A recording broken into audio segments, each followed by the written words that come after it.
បាទសួស្តីបងប្អូននិស្សិតទាំងអស់គ្នាពេលនេះយើងវិលត្រឡប់មកជួបគ្នាសាជាថ្មីម្ដងទៀតតាមរយៈវីដេអូ record ដែលលោកគ្រូនឹងធ្វើបទបង្ហាញទាក់ទងជាមួយនឹងមេរៀននៅក្នុងមុខវិជ្ជាការគ្រប់គ្រងការផ្សាយពាណិជ្ជកម្មនិងការជំរុញការលក់អញ្ចឹងការសិក្សារបស់យើងគឺធ្វើឡើងតាមរយៈប្រព័ន្ធអនឡាញគឺជាការសិក្សាពីចម្ងាយដែលប្រើប្រាស់នៅប្រព័ន្ធ e-learning របស់សាកលវិទ្យាល័យអាស៊ីអឺរ៉ុបប្រព័ន្ធ e-learning គឺជាប្រព័ន្ធមួយដែលមានលក្ខណៈងាយស្រួលនៅក្នុងការប្រើប្រាស់និងផ្ដល់អត្ថប្រយោជន៍សម្រាប់និស្សិតងាយស្រួលនៅក្នុងការសិក្សាស្វែងយល់មេរៀនតាមរយៈធនធានសិក្សាផ្សេងៗដែលសាស្ត្រាចារ្យនីមួយៗបានរៀបចំតាមរយៈការសម្របសម្រួលបច្ចេកទេសពីខាងមហាវិទ្យាល័យអញ្ចឹងសម្រាប់វីដេអូមួយនេះយើងនឹងលើកយកមេរៀនមួយដែលពាក់ព័ន្ធជាមួយនឹងជំពូកទី5ដែលយើងសិក្សាអំពី advertising media យើងហៅថាប្រព័ន្ធផ្សព្វផ្សាយនៃការផ្សាយពាណិជ្ជកម្មនៅក្នុងការសិក្សាមេរៀនទី5នេះយើងមានគោលបំណងសំខាន់មួយចំនួនដែលនឹងធ្វើការផ្ដល់ចំណេះដឹងថ្មីៗទៅដល់បងប្អូនទាំងអស់គ្នាចំណុចទី1ហ្នឹងគឺពាក់ព័ន្ធជាមួយនឹង making media decision ការសម្រេចចិត្តទៅលើការជ្រើសរើសប្រព័ន្ធផ្សព្វផ្សាយថាតើយើងគួរជ្រើសរើស media មួយណាដើម្បីយកមកប្រើប្រាស់សម្រាប់ការផ្សព្វផ្សាយពាណិជ្ជកម្មរបស់ក្រុមហ៊ុនទី2ពាក់ព័ន្ធជាមួយនឹង selecting advertising media គឺការជ្រើសរើសយកនៅប្រព័ន្ធផ្សព្វផ្សាយពាណិជ្ជកម្មតើយើងនឹងធ្វើការជ្រើសរើសយ៉ាងម៉េចហើយយើងមានដំណើរការនៃការជ្រើសរើសយ៉ាងម៉េចខ្លះសម្រាប់ប្រព័ន្ធនៃការផ្សព្វផ្សាយពាណិជ្ជកម្មរបស់ក្រុមហ៊ុនទី3គឺយើងសិក្សាអំពីមនុស្សដែលពាក់ព័ន្ធជាមួយនឹងការជ្រើសរើសប្រព័ន្ធផ្សាយពាណិជ្ជកម្មរបស់ក្រុមហ៊ុនថាតើមានអ្នកណាខ្លះដែលពាក់ព័ន្ធនឹងរួមចំណែកនៅក្នុងការជ្រើសរើសនៅប្រព័ន្ធផ្សព្វផ្សាយរបស់ក្រុមហ៊ុនផងដែរចំណុចទី4គឺយើងនឹងលើកយកមកសិក្សាអំពី advertising media យើងនឹងលើកយកប្រព័ន្ធនៃការផ្សព្វផ្សាយពាណិជ្ជកម្មយកមកសិក្សាថាតើវារួមមានប្រព័ន្ធអីខ្លះហើយនៅផ្នែកចុងក្រោយនៃមេរៀននោះគឺយើងលើកយកពីគុណសម្បត្តិនិងគុណវិបត្តិនៃប្រព័ន្ធផ្សព្វផ្សាយពាណិជ្ជកម្មនីមួយៗយកមកធ្វើការសិក្សាដើម្បីឲ្យដឹងថាតើ media នីមួយៗដែលយើងរើសយកមកប្រើហ្នឹងវាមានគុណសម្បត្តិអីខ្លះវាមានគុណវិបត្តិអ្វីខ្លះដើម្បីងាយនៅក្នុងការធ្វើសេចក្តីសម្រេចចិត្តជ្រើសរើស media ទាំងអស់នោះយកមកប្រើប្រាស់ចឹងកុំឲ្យខាតពេលយើងចាប់ផ្ដើមចំណុចទី1នៃមេរៀនរបស់យើងចំណុចទី1គឺយើងសិក្សាអំពី making media decision ការធ្វើសេចក្តីសម្រេចចិត្តអំពីប្រព័ន្ធផ្សព្វផ្សាយនៅក្នុងនេះគេបានបញ្ជាក់ខ្លឹមសារយ៉ាងច្បាស់ក្រុមហ៊ុនមួយគួរតែធ្វើការពិចារណាបាទ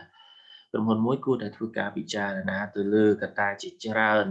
នៅពេលដែលសម្រេចចិត្តថាតើត្រូវធ្វើការផ្សព្វផ្សាយពាណិជ្ជកម្មនៅកន្លែងណាបាទអញ្ចឹងវាមានកត្តាសំខាន់4ដែលវាជះឥទ្ធិពលទៅលើការជ្រើសរើសនៅប្រព័ន្ធផ្សព្វផ្សាយពាណិជ្ជកម្មរបស់ក្រុមហ៊ុនទី1គឺយើងហៅថា media habit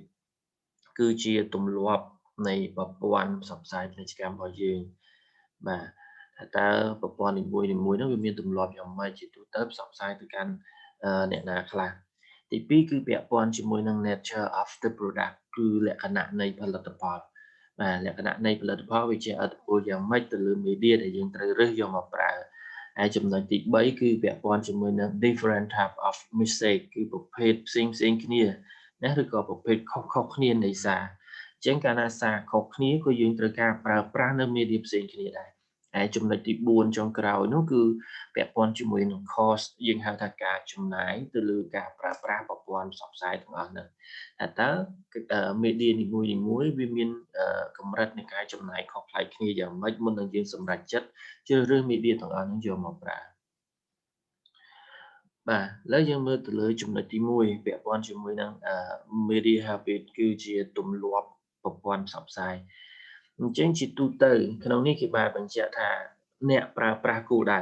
បាទ target consumer គឺសំដៅលើអ្នកប្រើប្រាស់គោលដៅនិងជះឥទ្ធិពលទៅដល់ជំរឿននៃប្រព័ន្ធផ្សព្វផ្សាយរបស់ក្រុមហ៊ុនបាទអញ្ចឹងបើកាលណាយើងមុននឹងសម្រេចចិត្តជ្រើសរើសនៅ media ណាមួយយកមកប្រើគឺយើងត្រូវសម្លឹងទៅលើអ្នកប្រើប្រាស់គោលដៅរបស់ក្រុមហ៊ុនសិនថាតើពួកគេជាអ្នកណាហើយអ្នកប្រើប្រាស់គោលដៅទាំងអស់ហ្នឹងស័ក្តិសមជាមួយនឹង media មួយណាដែលយើងគួរតែរើសយកទៅប្រើដូចជានៅក្នុង media នេះគេបានបញ្ជាក់ឧទាហរណ៍វិទ្យុឬក៏ទូរទស្សន៍គឺជា media ដែលល្អបំផុតណាសម្រាប់ការផ្សព្វផ្សាយឆ្ពោះទៅរកយុវជនឬក៏យុវវ័យរបស់យើងបាទអញ្ចឹងសម្រាប់នៅសហរដ្ឋអាមេរិកវិទ្យុទូរទស្សន៍គឺជា media ដែលមានការពេញនិយមខ្លាំងមែនទែនសម្រាប់យុវជនបាទហើយបើយើងងាកទៅមើលបរិបទនៃសង្គមខ្មែរយើងវាមានភាពខុសប្លែកគ្នាដោយសារតែទម្លាប់ឬក៏វប្បធម៌របស់ប្រជាពលរដ្ឋនីមួយៗក្នុងប្រទេសផ្សេងៗគ្នាបើយើងនិយាយអំពីយុវវ័យខ្មែរយើងគឺការផ្សព្វផ្សាយតាមរយៈវិទ្យុហ្នឹងគឺវាមិនអាចឈានទៅដល់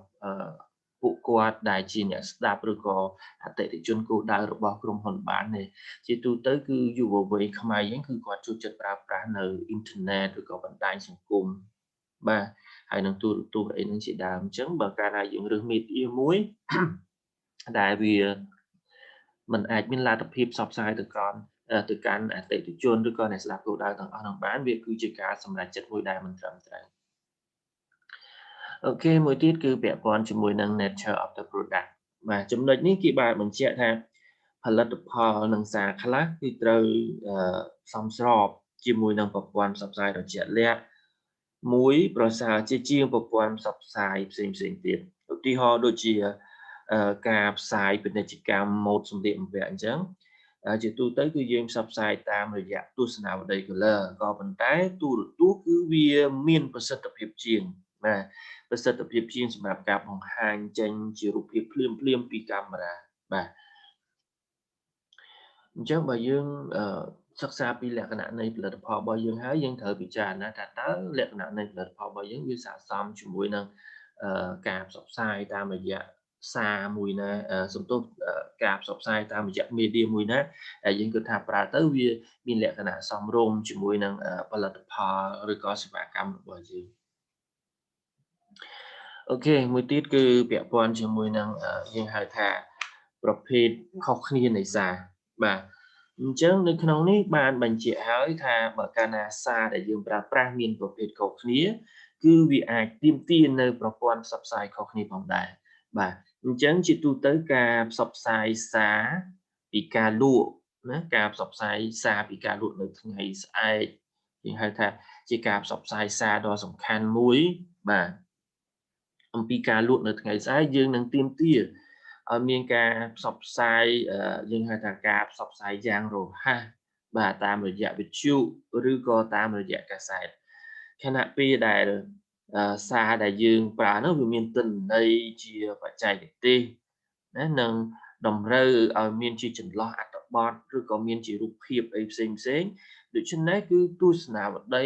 ឬក៏ការផ្ញើសារដល់ផ្ទាល់គឺវាស័ក្តិសមបំផុតបាទអញ្ចឹងយើងឃើញថាបើសិនសារជាសំឡេងអញ្ចឹងទៅអាហ្នឹងគឺយើងប្រើវិទ្យុណាយើងប្រើអឺជាគេហៅថាគ្រឿងបំពងសំឡេងណាអាហ្នឹងគឺជា media មួយដ៏មានប្រសិទ្ធភាពដែលវាត្រូវជាមួយសារតែបើសិនថាសារជារូបភាពឬក៏សារជាវីដេអូអញ្ចឹងយើងគួរងាកទៅរកនៅជំរឿនផ្សេងទូរទស្សន៍ហ្នឹងគឺជាមធ្យោបាយដ៏ល្អប្រសើរបំផុតតែបើយើងថាយើងផ្ញើសារជារូបភាពបាទជារូបភាពអញ្ចឹងយើងអាចជ្រើសរើសជាកាសែតឬក៏យើងអាចមានជំរឿនជាទស្សនាវដ្តីអីជាដើមក៏ប៉ុន្តែបើយើង compare គ្នាទៅថាកាសែតហ្នឹងវាគុណភាពកម្រិត quality របស់វាហ្នឹងគឺវាទាបជាងទស្សនាវដ្តីដោយសារទស្សនាវដ្តីវាមាន color វាមានកណ្ដាស់វាស្អាតអីចឹងទៅវាជាភាពតាក់ទាញមួយដែលធ្វើឲ្យអ្នកស្ដាប់គោលដៅទាំងអស់ហ្នឹងគាត់មានចិត្តចង់អានសារហ្នឹងផងដែរបាទមួយទៀតគឺពាក់ព័ន្ធជាមួយនឹងការចំណាយរបស់យើងបាទពាក់ព័ន្ធជាមួយការចំណាយអញ្ចឹងនៅក្នុងការចំណាយនេះផងដែរវាគឺជាកត្តាដ៏សំខាន់មួយបាទយើងប្រើពាក្យថា is a major factor គឺជាកត្តាដ៏សំខាន់មួយនៅក្នុងការជ្រើសរើសនៅប្រព័ន្ធផ្សព្វផ្សាយរបស់យើងបាទ ទូរទស្សន៍គឺជាឧទាហរណ៍ស្រាប់ណាយើងលើកយកទូរទស្សន៍យកមកនិយាយថាទូរទស្សន៍ហ្នឹងគឺសម្រាប់ជាឧទាហរណ៍មួយដែលយកមកបង្ហាញថាវាគឺមានការចំណាយខ្ពស់មែនទែនប៉ុន្តែកាសែតបាទការផ្សព្វផ្សាយពាណិជ្ជកម្មតាមកាសែតការចំណាយហ្នឹងគឺវាមានការចំណាយទៀតបាទអញ្ចឹងក្រុមហ៊ុនគួរតែពិចារណាមិនមែនតែទៅលើការគេហៅថាការចំណាយសរុបនៃប្រព័ន្ធផ្សព្វផ្សាយមួយនោះទេប៉ុន្តែយើងថែមទាំងពិចារណាទៅលើការចំណាយក្នុងអតិថិជនម្នាក់ដែលបានផ្សព្វផ្សាយឆ្ពោះទៅរកពួកគេផងដែរបាទអញ្ចឹងយើងមិនមែនពិចារណាថាតើការចំណាយសរុបទៅលើមេឌៀហ្នឹងអស់ប្រមាណអត់ទេយើងត្រូវគិតថាតើក្នុងអតិថិជនម្នាក់ដែលយើងត្រូវចំណាយក្នុងការផ្សព្វផ្សាយទៅកាន់ពួកគាត់ហ្នឹងយើងត្រូវចំណាយអស់ប្រមាណជួនកាលការចំណាយសរុបវាយើងគិតថាការចំណាយសរុបវាអស់ទៅក៏ប៉ុន្តែការចំណាយទៅលើការផ្សព្វផ្សាយសំដៅទៅរកអតិថិជនម្នាក់ៗហ្នឹងគឺវាមានការចំណាយច្រើនបាទវាមានការចំណាយច្រើនក្នុងមួយឯកតាអូខេអញ្ចឹងយើងមើលទៅលើចំណុចបន្តទៀតពាក់ព័ន្ធជាមួយនឹង selecting the advertising media តើការជ្រើសរើសប្រព័ន្ធផ្សព្វផ្សាយពាណិជ្ជកម្មហ្នឹងយើងត្រូវរៀបចំដំណើរការនៃការសម្រេចចិត្តជាយ៉ាងម៉េចខ្លះបាទនៅក្នុងនេះគឺមាន4ចំណុចសំខាន់ៗដែលពាក់ព័ន្ធជាមួយនឹងការជ្រើសរើស media បាទជ្រើសរើសនៅប្រព័ន្ធផ្សព្វផ្សាយដើម្បីយកមកធ្វើការផ្សាយពាណិជ្ជកម្មទី1ចំណុចទី1គឺពាក់ព័ន្ធជាមួយនឹងdefine your target market បាទគឺពាក់ព័ន្ធជាមួយនឹងការកំណត់នៅទីផ្សារគោលដៅរបស់អ្នកបាទវាពាក់ព័ន្ធជាមួយនឹងការកាត់ចំណែកទីផ្សារដោយប្រើប្រាស់នៅគេហៅថាអថេបជាសាស្ត្រអថេគមសាស្ត្រអថេចិត្តសាស្ត្រឬក៏អថេនៃអេយ៉ាប័តអីជាដើមគឺយើងត្រូវរៀបចំការកាត់ចំណែកទីផ្សារនិងរើសនៅទីផ្សារគោលដៅឲ្យបានជាមុនសិនព្រោះទីផ្សារគោលដៅទាំងអស់នេះនឹងប្រែក្លាយទៅជាអ្នកស្ដាប់គោលដៅជាទស្សនិកជនគោលដៅជាអ្នកដែលត្រូវទទួលសារទទួលព័ត៌មានពីការផ្សាយពាណិជ្ជកម្មរបស់ក្រុមហ៊ុនតែម្ដងបើកាលណាយើងមិនស្គាល់ពីទីផ្សារគោលដៅខ្លួនឯងច្បាស់យើងនឹងមិនអាចជ្រើសរើសបានទេនៅមេឌៀណាដែលថាអាចឈានទៅដល់ការផ្សព្វផ្សាយទៅដល់ដៃអតិថិជនដែលជាអ្នកស្ដាប់គោលដៅទាំងអស់នឹងបានទី2គឺពាក់ព័ន្ធជាមួយនឹងការរកឲ្យឃើញនៅអ្វីដែលអតិថិជនគោលដៅហ្នឹងគាត់ចូលចិត្តអានគាត់ចូលចិត្តស្ដាប់ណាឬក៏អ្វីដែលគាត់ចូលចិត្តមើលបាទដូចជាតើវាគឺជាវិទ្យុវាជាការផ្ញើសារដោយផ្ទាល់ឬក៏ជាកាសែតបាទជាកាសែតស្ថានីយវិទ្យុមួយណាឬក៏ប្រភេទនៃការផ្ញើសារដោយផ្ទាល់បែបណាឬក៏ប្រភេទនៃកាសែតបែបណាដែលជាទូទៅអ្នកស្ដាប់គោលដៅទាំងអស់ហ្នឹងគាត់តែងតែនិយមប្រើបាទអញ្ចឹងបើកាលណាយើងរើសបានយើងកំណត់បាននៅទីផ្សារគោលដៅហើយយើងត្រូវសិក្សា survey មើលថាអតិថិជនគោលដៅទាំងអស់ហ្នឹងគាត់ចូលចិត្តប្រើ media អីគាត់ចូលចិត្តស្ដាប់គាត់ចូលចិត្តអានគាត់ចូលចិត្តមើលណាទៅលើ media មួយដែរអញ្ចឹងយើងធ្វើការជ្រើសរើសយក media ណាមួយដែលជាទីពេញនិយមដែលជាការចូលចិត្តរបស់អតិថិជនគោលដៅទាំងអស់នោះបាទចំណុចទី3គឺពាក់ព័ន្ធជាមួយនឹងគេហៅថាការពិពណ៌នាអំពីផលិតផលឬក៏សេវាកម្មរបស់អ្នកបាទនៅតាមរយៈមធ្យោបាយដែលអាចតាក់ទាញការចាប់អារម្មណ៍របស់អតិថិជនគោលដៅរបស់យើងបាទអញ្ចឹងវាពាក់ព័ន្ធជាមួយការកំណត់យុទ្ធសាស្ត្រនៃការផ្សាយពាណិជ្ជកម្មនិងការបង្កើតនៅសារមួយដែលជាសារនៃការផ្សាយពាណិជ្ជកម្មដោយបង្ហាញអំពីឬក៏ដោយផ្អែកទៅលើការបង្ហាញពីអត្ថប្រយោជន៍ណានៃផលិតផលរបស់ក្រុមហ៊ុនទៅកាន់អតិថិជនទាំងអស់នោះណាធ្វើម៉េចឲ្យវាមានលក្ខណៈមួយគេហៅថាវាមានតម្លៃបាទនឹងមានតម្លៃអញ្ចឹងនៅក្នុងចំណុចទី3នេះគឺវាពាក់ព័ន្ធជាមួយនឹងការបង្កើតសារក៏ដូចជាការកំណត់នៅយុទ្ធសាស្ត្រនៃការផ្សាយពាណិជ្ជកម្មដោយបង្ហាញអំពីអត្ថប្រយោជន៍នៃផលិតផលទៅកាន់អតិថិជនគោលដៅទាំងអស់នោះហើយអតិថិជនគាត់ទទួលបានសារទៅគាត់គិតថាផលិតផលឬក៏សេវាកម្មរបស់យើងគឺពិតជាមានតម្លៃសម្រាប់ពួកគាត់ធ្វើឲ្យពួកគាត់មានការចាប់អារម្មណ៍ទៅលើផលិតផលរបស់យើងសេវាកម្មរបស់យើងហើយនឹងឈានទៅរកការសម្រេចចិត្តទិញបាទចំណុចទី4គឺពាក់ព័ន្ធជាមួយនឹង place your message in the media បាទអញ្ចឹងគេចំណុចទី4នេះគេចង់និយាយអំពីការចាប់ផ្ដើមបញ្ជូនសាររបស់អ្នកបាទ